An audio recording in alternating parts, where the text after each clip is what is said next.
Bro, sis, dengarkan ini kisah nyata.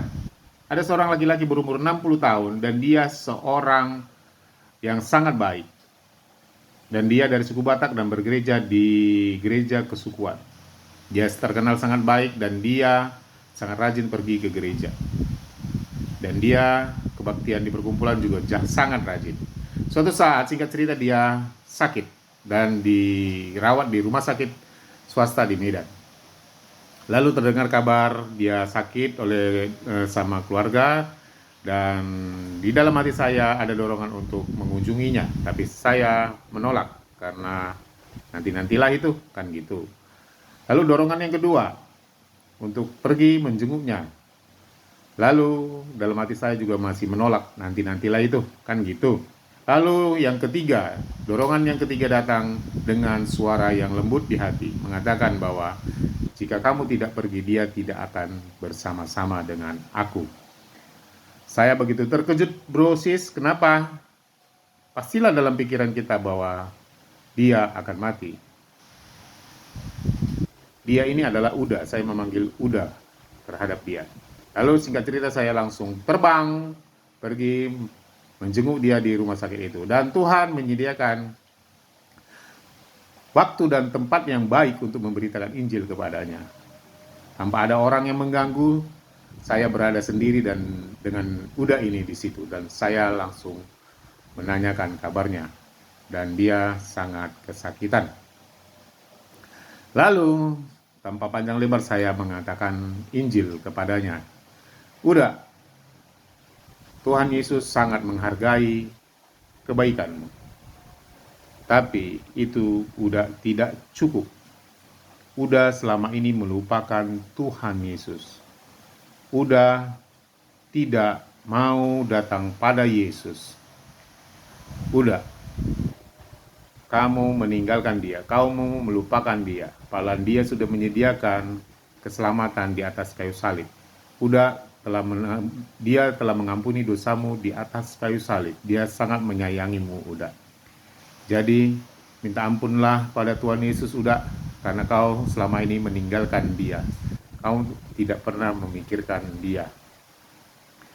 Lalu akhirnya kami pun berdoa. Itu aja yang saya katakan, dan kami berdoa. Dan kami berdoa untuk mengajak Uda ini untuk berdoa untuk meminta Yesus menjadi juru selamatnya dan menjadikan dia anak, agar kelak suatu waktu dia bisa menjemput Uda pergi ke surga. Dan di situ kami berdoa, dan dia tidak berkata apapun, dan dia hanya diam. Dan singkat cerita, saya pulang pun dia tidak terlalu merespon karena kesakitan dia. Singkat cerita, 3 hari kemudian saya mendengar kabar bahwa Uda ini telah meninggal. Saya pergi ke rumah sakit itu lagi, dan saya mendapat kesaksian dari istrinya dan mengatakan, apa yang kamu katakan itu, Beni, itulah yang benar, kata Uda ini. Udamu ini, itu aja lah yang diulanginya. Dan saya sangat bersuka cita. Kenapa? Karena dia telah mau menerima Yesus dan mengakui kesalahannya, dan dia menjadi anak dan bersama-sama dengan Yesus di surga.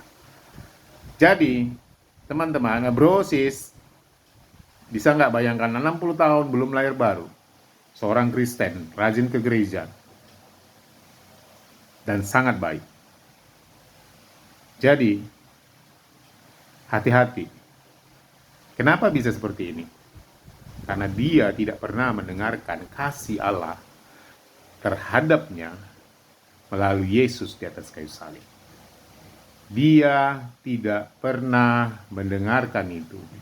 Dia tidak pernah diberitakan kasih oleh gereja. Mungkin dia hanya diberitakan tentang aku dalam dirinya sendiri. Dia tidak pernah diajarkan untuk memikirkan Yesus. Jadi, bro, sis, proskuneo Yesus, maksudnya apa? Seperti anjing yang menjilati tangan tuannya. Kenapa anjing selalu begitu cinta sama tuannya? Walaupun tuannya pergi, anjing itu tahu kapan tuannya akan datang. Kenapa? Kenapa seperti itu? Karena anjing selalu memikirkan tuannya.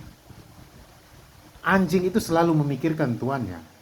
Jadi instingnya, ikatan batinnya sangat kuat. Walaupun masih jarak dalam 1 kilometer, tuannya mau datang ke rumah, dia sudah tahu. Bukan karena hanya penciumannya yang tajam, tidak. Tapi karena anjing selalu memikirkan tuannya.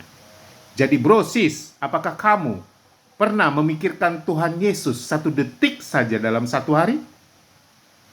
Kalau tidak, hati-hati bro, sis. Pertanyakan dirimu, apakah kamu sudah lahir baru?